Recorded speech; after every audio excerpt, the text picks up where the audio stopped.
अहोई अष्टमी पर बिल्कुल ना करें ये गलती।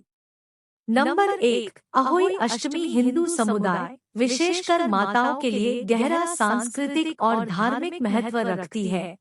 अहोई अष्टमी का व्रत माताएं अपने बच्चों की भलाई और लंबी उम्र के लिए देवी अहोई माता का आशीर्वाद और सुरक्षा पाने के लिए करती है। अहोई अष्टमी एक महत्वपूर्ण हिंदू त्योहार है जो बच्चों की तरक्की और दीर्घायु के लिए देवी अहोई या अहोई माता का आशीर्वाद पाने के लिए मनाया जाता है। इसे माताएं बड़ी श्रद्धा और प्रेम से मनाती है। अहोई अष्टमी हिंदू कैलेंडर के अनुसार कार्तिक महीने के कृष्ण पक्ष की अष्टमी तिथि को आती है। यह दिन अत्यधिक महत्व रखता है क्योंकि माताएं देवी का आशीर्वाद प्राप्त करने के लिए विशेष अनुष्ठान, उपवास और प्रार्थना करती है। आइए जानते हैं इस साल कार्तिक माह के अहोई अष्टमी व्रत की तिथि, मुहूर्त, महत्व और व्रत कथा। अहोई अष्टमी 2023 में 5 नवंबर रविवार को मनाई जाएगी। अष्टमी तिथि का समय 5 नवंबर दोपहर 1 से शुरू होकर 6 नवंबर सुबह 3:18 तक रहेगा। अहोई अष्टमी पूजा का मुहूर्त 5 नवंबर शाम 5:42 से शुरू होकर 5 नवंबर शाम 7 बजे तक रहेगा। तारों को देखने का समय 5 नवंबर 2023 रविवार शाम 5:58 है। नंबर 2, अहोई अष्टमी का महत्व। अहोई अष्टमी हिंदू समुदाय, विशेषकर माता के लिए गहरा सांस्कृतिक और धार्मिक महत्व रखती है। अहोई अष्टमी का व्रत माताएं अपने बच्चों की भलाई और लंबी उम्र के लिए देवी अहोई माता का आशीर्वाद और सुरक्षा पाने के लिए करती है। ऐसा माना जाता है कि देवी बच्चों के स्वास्थ्य, खुशी और समृद्धि की रक्षा करती है, उनकी वृद्धि और विकास सुनिश्चित करती है। अहोई अष्टमी का त्योहार एक माँ और उसके बच्चे के बीच के गहरे रिश्ते के बारे में है। माताएं अपने बच्चों के कल्याण के लिए अपने गहरे प्यार, भक्ति और प्रतिबद्धता को व्यक्त करने के लिए कठोर व्रत रखती है, विस्तृत अनुष्ठान करती है और व्रत कथा सुनती है। अहोई अष्टमी परिवारों और समुदायों को एक साथ लाती है क्योंकि वे उत्सव में शामिल होते हैं। माताएं अपने अनुभव साझा करती है, आशीर्वाद का आदान प्रदान करती है और एक दूसरे का समर्थन करती है। यह त्योहार समुदाय के सदस्यों के बीच एकता, सौहार्द और आपसी सम्मान की भावना को बढ़ावा देता है। जैसे करवा चौथ का व्रत पति की सलामती और लंबी आयु के लिए होता है, उसी तरह अहोई अष्टमी व्रत संतान के जीवन, दीर्घायु और उज्जवल भविष्य के लिए रखा जाता है। नंबर 3, भूलकर भी ना करें ये काम। आइए जानते हैं कि अहोई अष्टमी के दिन व्रत रखने वाली महिलाओं को क्या नहीं करना चाहिए। महिलाएं इस दिन अपनी संतान के लिए देवी अहोई या अहोई माता से मन्नत मांगती है और निर्जला व्रत रखती है। शाम को तारों को देखने के बाद व्रत खोलती है। व्रत करने वाली महिलाओं को इस दिन धारदार वस्तुओं का इस्तेमाल करने से बचना चाहिए। सुई, चाकू जैसी किसी भी नुकीली वस्तु का इस्तेमाल नहीं करना चाहिए। हिंदू धर्म में व्रती महिलाओं को अहोई अष्टमी के दिन के समय सोना नहीं चाहिए। पूरे दिन माता का ध्यान करें। ऐसा करने से व्रत का पूरा फल मिलता है। शाम को तारों को अर्घ्य देते समय महिलाओं को धातु का ध्यान रखना चाहिए। इस दिन स्टील से बने लोटे का इस्तेमाल करें। इस दिन तांबे का इस्तेमाल वर्जित है। व्रत करने वाली महिलाएं पूरे दिन अच्छे विचारों को मन में लाएं, किसी के साथ बुरा व्यवहार ना करें, वाणी पर नियंत्रण रखें। नंबर 4, महिलाएं ना करें मिट्टी से जुड़ा कोई काम। अहोई अष्टमी के व्रत के दिन महिलाओं को मिट्टी से जुड़ा कोई काम नहीं करना चाहिए। इसके अलावा भूलकर भी खुरपी का इस्तेमाल नहीं करें। अहोई अष्टमी के दिन ऐसा करना अशुभ होता है।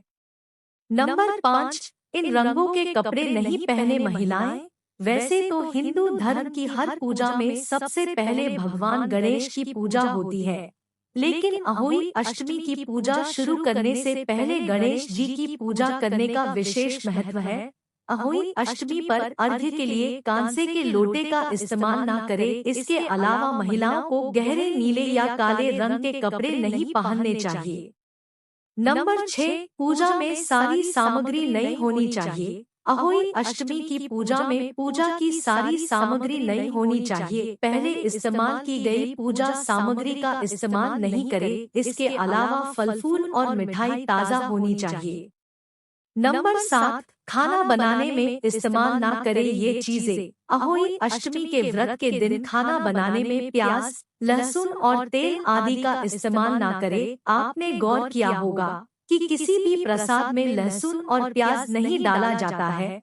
कहा जाता है कि लहसुन की उत्पत्ति राक्षस से हुई थी, इसलिए पूजा पाठ के किसी भी काम के लिए इसका इस्तेमाल नहीं किया जाता है। गलती से भी घर में किसी बड़े बुजुर्ग का अनादर ना करें।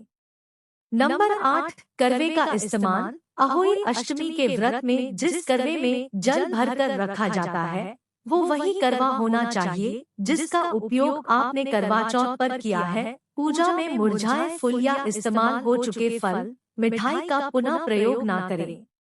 नंबर 9, तामसिक भोजन। अहोई अष्टमी के व्रत में खानपान का विशेष ध्यान रखें। व्रत रखने वाली महिलाएं निर्जला उपवास करें और घर के अन्य सदस्यों के लिए प्याज या लहसुन वाला खाना ना बनाएं।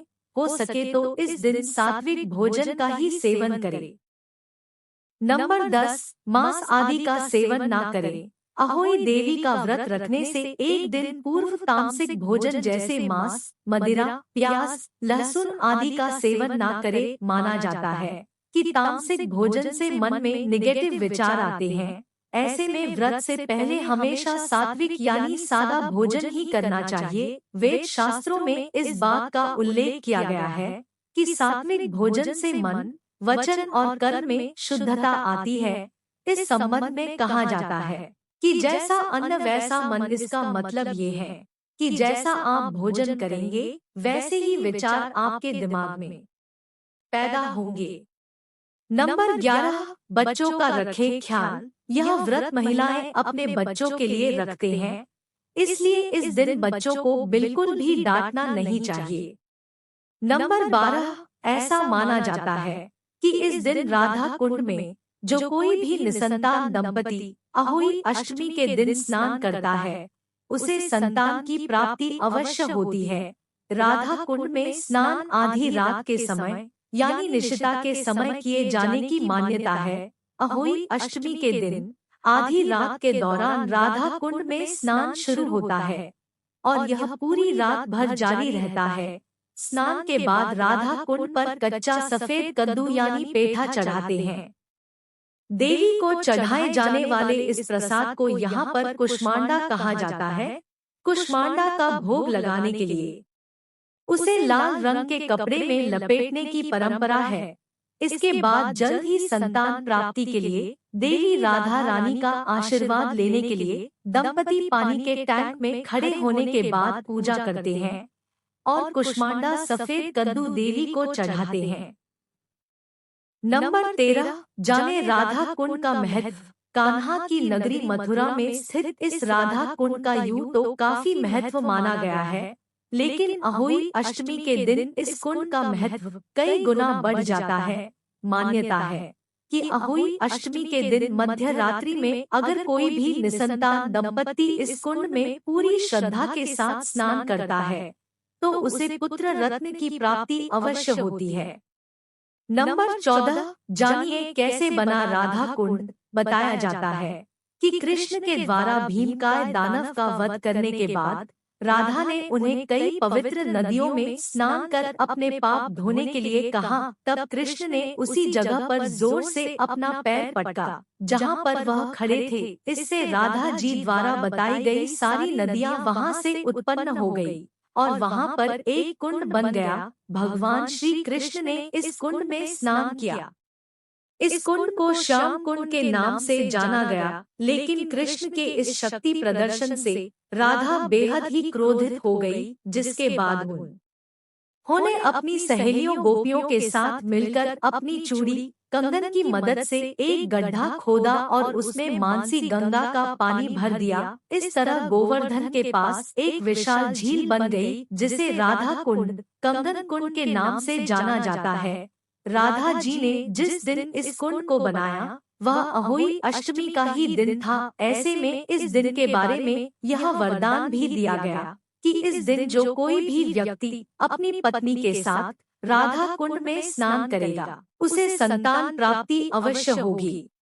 नंबर 15 अहोई अष्टमी व्रत कथा। एक साहूकार के 7 बेटे और 7 बहुएं थी। साहूकार की एक बेटी भी थी। एक बार उसकी बेटी अपनी 7 भाभियों के साथ मिट्टी लाने जंगल गई। मिट्टी का खुरपा चलाते वक्त बेटी से एक साही का बच्चा मर गया। जब स्याहू ने ये देखा तो गुस्से से कहा कि मैं तुम्हारी कोख बांधूंगी। साहूकार की बेटी ने सब भाभियों से विनती की कि वह मेरी जगह अपनी को बंधवा ले। तब छोटी भाभी तैयार हो गई और उसने कोख बांधवा ली। छोटी भाभी का जो भी बच्चा पैदा होता वो 7वें दिन मर जाता। ब्राह्मण से उपाय पूछा गया तो उसने कहा कि सुरही गाय की सेवा करो। छोटी भाभी ने गाय की काफी सेवा की तो गाय प्रसन्न होकर उसे लेकर स्याहू के पास चल पड़ी। वहां स्याहू ने छोटी बहू की सेवा से प्रसन्न होकर उसे 7 पुत्र और 7 बहू होने का आशीर्वाद देती है। स्याहू के आशीर्वाद से छोटी बहू का घर पुत्र और पुत्र वधुओं से हरा भरा हो जाता है। दोस्तों, वीडियो अच्छी लगी हो तो चैनल को सब्सक्राइब करें, वीडियो को लाइक करें। धन्यवाद।